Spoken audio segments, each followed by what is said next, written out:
understand anything about the history of U.S.-Russia relations, Russia ended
executive bodies and the resistance front and the countries of the region and confronting the enemy. So it sounds like it's going to be a pretty comprehensive statement. We're expecting that to come through any moment, and when we do, given it's the very first time we've heard from the new Supreme Leader at such a crucial time for Iran, we will bring it to you live here on BBC News.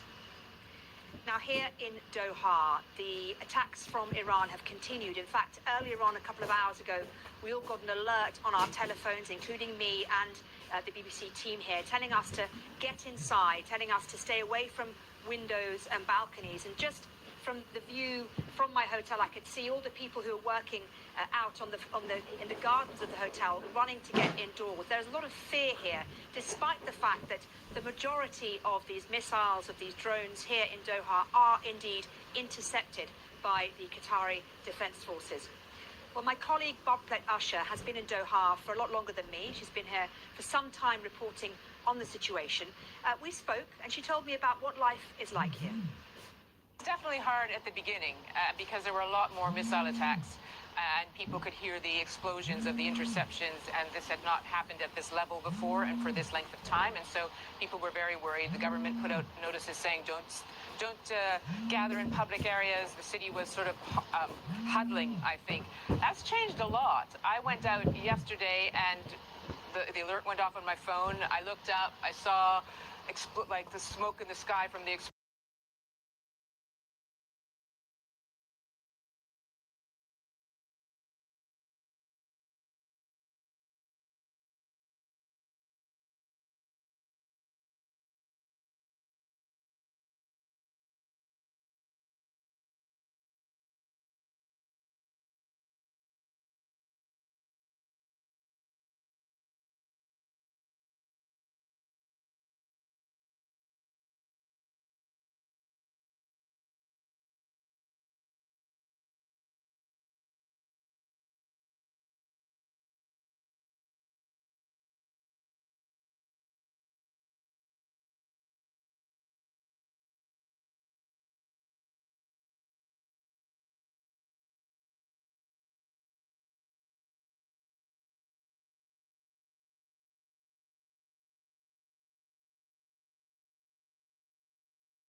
But the enemy, over the last years, has set up bases, military or financial bases, in order to ensure their dominance over the region.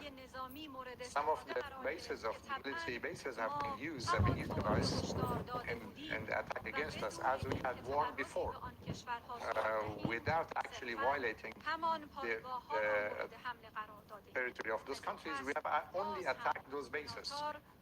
And we are going to continue this. We believe in friendship amongst us, between us and those neighbors. We continue to believe in this. But those countries should actually clarify their position in relation to those aggressors against us. I would like to recommend that as soon as possible those bases should be closed down in those countries.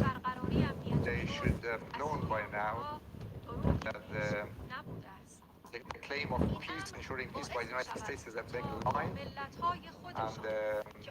And this actually, when it comes to their own nations, the nations of these countries are not happy with those governments accompanying the front of their infidels, the kufr.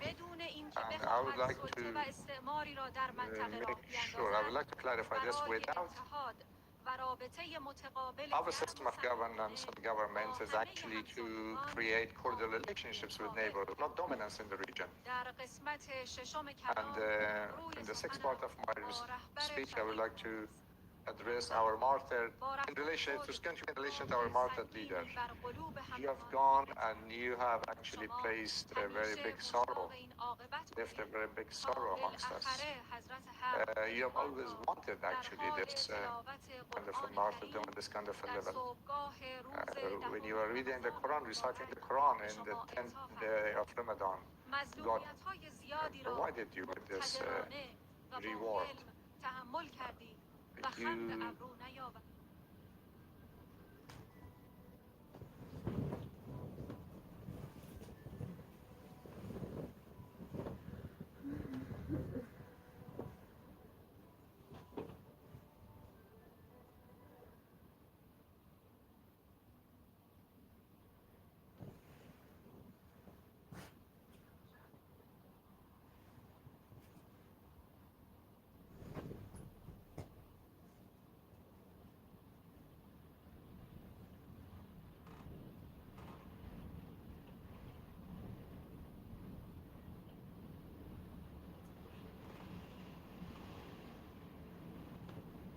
We are going to change with you, our martyred leader, that in order to keep this flag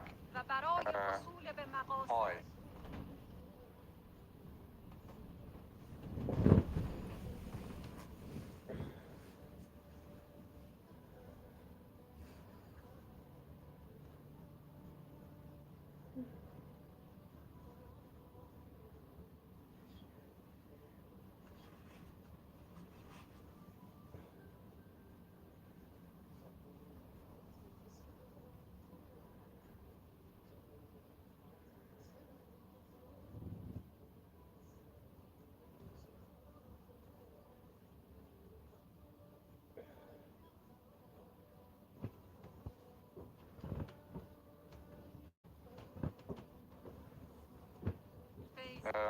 that God actually grants us kindness and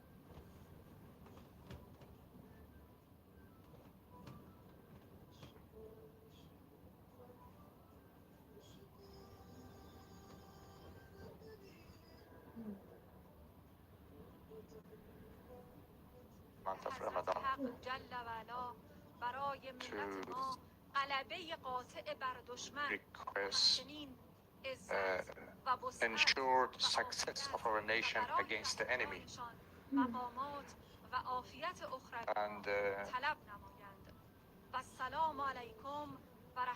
that's the end of my remarks. Peace be upon all of you. Sayyid Mushtaba Husseini Khamenei, 21st of Iskand of 1404, 22nd of Ramadan of 14 47.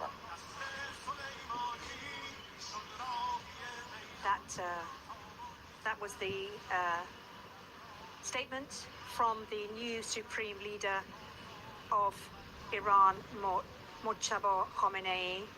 I'm just going to bring you a few key lines that we heard there, because it was definitely a defiant statement. It was a statement that made very clear that Iran is, for the present, not backing down and has no intention of backing down. I'll give you some statements first before we talk to our BBC Persian colleague for some more context. But we heard him talk about Iran seeking compensation from enemies for the damage done inside Iran. And he said that if we don't get compensation from enemies, we will destroy their assets accordingly. He also said that the resistance front is an inseparable part of the Islamic Revolution's values.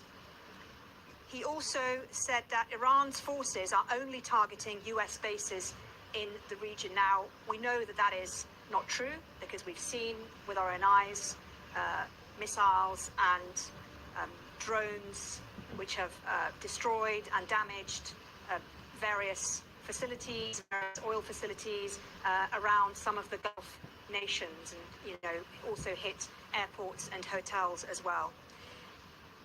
Now, just to give you a little bit of context, this is the first time we've heard from the supreme leader, the new supreme leader. His father, of course, Ali Khamenei, Ayatollah, was killed in those Israeli-US attacks on Saturday morning. So what does this mean now? What can we glean from these words, which apparently come from him? Let's talk to Baran Abbasi, a reporter from BBC Persian. And let's first of all ask you, Baran, to talk to me a little bit about the tone of this statement. It felt very much like the new supreme leader is not backing down at all. Exactly. Well, when the IRGC, when the regime announced his name as the new supreme leader, it was trying to project defiance, continuity, and confidence, and that is what it's been trying to project again through this statement. But remember that we did not hear his voice in this statement. This statement was read by a news presenter, so still we don't know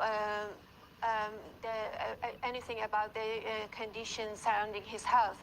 He was injured during the strikes that killed his father on the first day of the war, and since then we have not seen him in public. He's not given a public statement, so we cannot, we do not know how injured he is and what his health condition is. And he was not even had before he was named as supreme leader. He was an enigma. He had not done any interviews. He had not made a public speech. So the situation continues. The speculation about his health continues, and what kind of a leader he's going to be, if he's well enough to appear in public, or he's just going to be a figurehead, and the country is actually might be still be running by the IRGC, Islamic Revolutionary Guard Corps, and moving towards a militarized state instead of it's being run by the civilian leadership. Well, he said things like, the lever of blocking the Strait of Hormuz should still be used by Iran. He also mentioned very clearly that he wants to avenge the blood of Iranians, specifically citing the bombing of that school where 168 people died, including 110 children at that girls' school. The language he's using very much makes it clear, doesn't it, that he's not going to give anything in terms of this latest conflict. How do you think, Baron, this will go down amongst Iranian people? It's no surprise. What he said was along the lines of what his father used to say. So his ideology was always resistance against what he called American imperialism. The enduring slogan in Iran has been death to America and death to Israel, not the development of Iran. So for his followers, which could be about, it's estimated to be about 10 to 15% of Iranians, they would be happy by his statement. The armed forces might be given more confidence and in closing ranks behind him and trying to survive the Israeli and American war, which would be considered a victory for them. And for those Iranians who are against the regime, who are the majority, if there was any hope that with the death of Ayatollah Ali Khamenei, his father, things might change, this just has proven that that was pure fantasy, and he's going to be even more hardline than his father was. Baron, I know we've mentioned this already, but I really want to kind of talk about it again. It's so important to underline the fact that we still haven't heard his voice. This is a statement. It could potentially, theoretically, have been written by anyone. Absolutely. How do we know that these are his words? We don't know. We don't know. And even if it was, he has not been a statesman. He's never held public office. So it is expected that the country will be, he'll be a figurehead, and the country will be...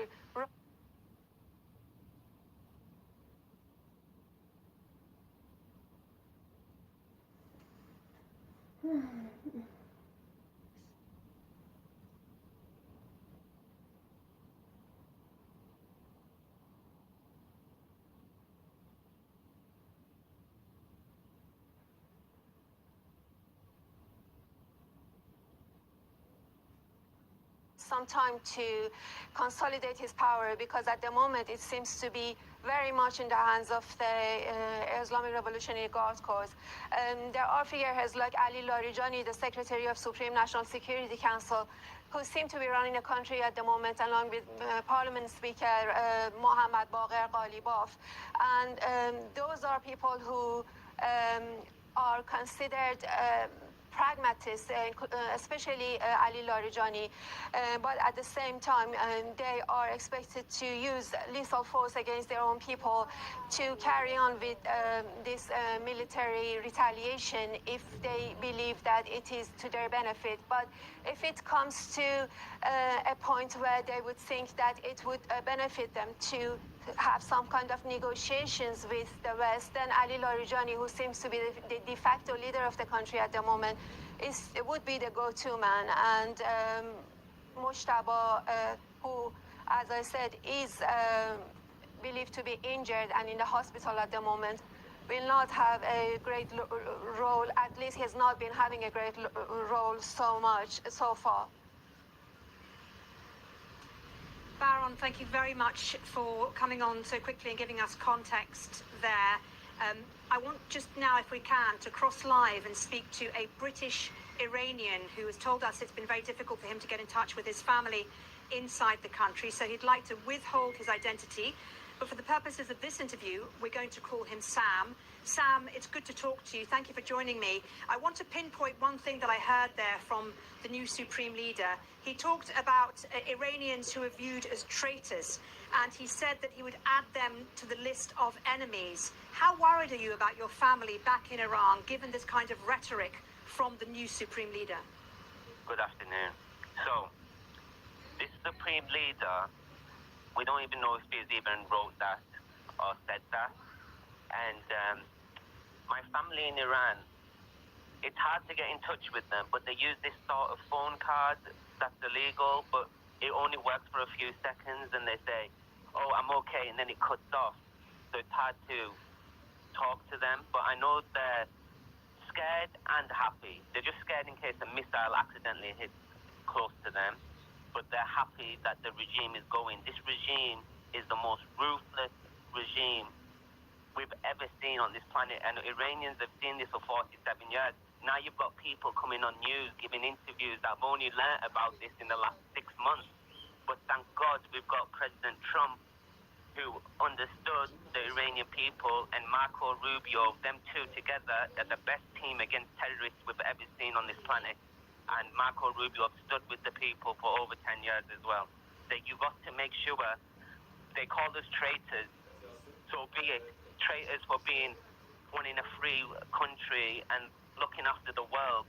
This regime will be end of the world if it carries on, and thank God they don't get a nuclear weapon, because they'll use that as leverage and blackmail to stay in power, and they're so weak right now that they're bringing statements like this out, and they're using, I know the young girls have died at the school, but there's so much propaganda out there that many people do not see the truth unless you go and speak to actual Iranians. We all knew they were going to bring up the children and use the pro-Palestine people because of what happened in Gaza. They hide behind children. I've heard they're staying at schools now to hide out, so if a bomb hits the school, they'll say, Sam, let me just Sam, apologies, let me just interrupt you there and ask you and kind of pull at the thread of what you're saying to me, because, you know, we have to take this at face value for now. This could potentially not be the words of the Supreme Leader, but we're told by Iranian state media they are. But even if they're not the words of the Supreme Leader, they are the words of whoever is in charge of Iran. Exactly. Are you not worried that the actions of America and Israel have actually made things worse? No, because if it's not going to happen inside now, Iran? No, because if it's not going to happen now, then